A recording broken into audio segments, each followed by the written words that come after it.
starting to try to illustrate out what do we mean by this privacy and consent management. And I'll walk you through it. Obviously, we can talk about it at a later date. DIMO has built a policy engine that really can save OEMs millions of dollars in engineering and dramatically reduce their risk by enhancing the speed at which they can enforce compliance with their terms. And I'm going to walk you through that and show you some examples.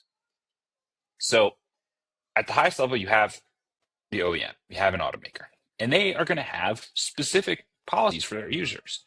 Those policies are going to vary by region, certainly US, EU, California. They might vary based on other parameters as well, who the user is, et cetera. They define those terms within the DIMO policy engine, and that coordinates with this blockchain layer where those terms, they're not public, but where those terms are enforced.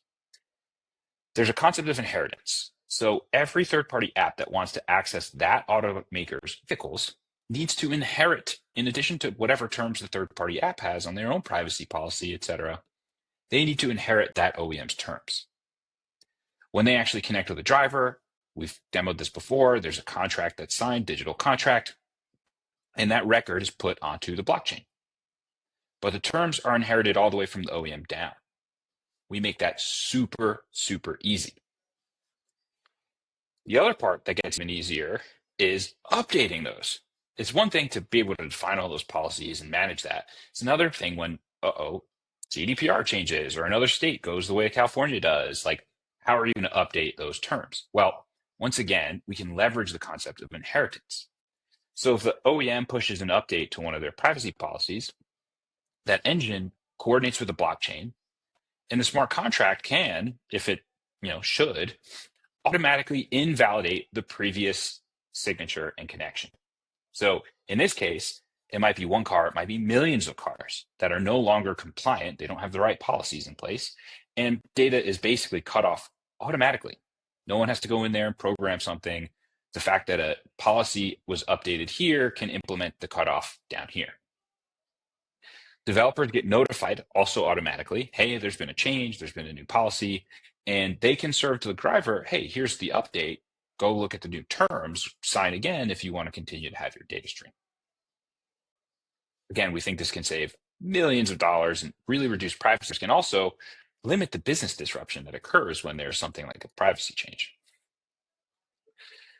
Now, I know we're looking at some code here, which is not everyone's favorite activity, but I think it's really cool how we can illustrate and balance a few pieces of this.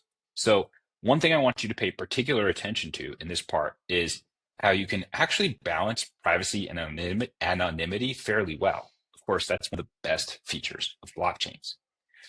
On the left, we see token ID, number 3. That happens to be our CTO, third car ever minted on the DIMO network. And we can see, we're asking for the SACDs. That's our shorthand for these contracts. Won't define it right now, but SACDs is how we define these signatures. We can see the result is a little bit more information about his car. Okay, it's got a Cadillac ATS-V. Now, we're not seeing any data like VIN and stuff like that. And we can see each of these contracts, the metadata about them. So we can see who the grantee, which is receiving the data. Again, we're not exposing a bunch of like who it is, what company. It can be basically de-encrypted, but we want to try and make sure that there's encryption, in place, pseudonymity. We can see what permissions are. Again, these permissions can vary, when it was created, when it expires, and there's a source. And we can click through and go and look at that source to learn a little bit more about the contract between the two parties. I hope you're still seeing the screen and seeing this JSON response here. So this doesn't look like a typical legal agreement, but it has all of the usual parts. What version, the time, we have the signers, the grantee, the grantor. Here's actually the signature down here in a hash. When it expires, we have a description where there's a bunch of information. We have what is actually being granted and the permissions. And here's the attachments. This is where the OEMs customize what they want to go into the contract.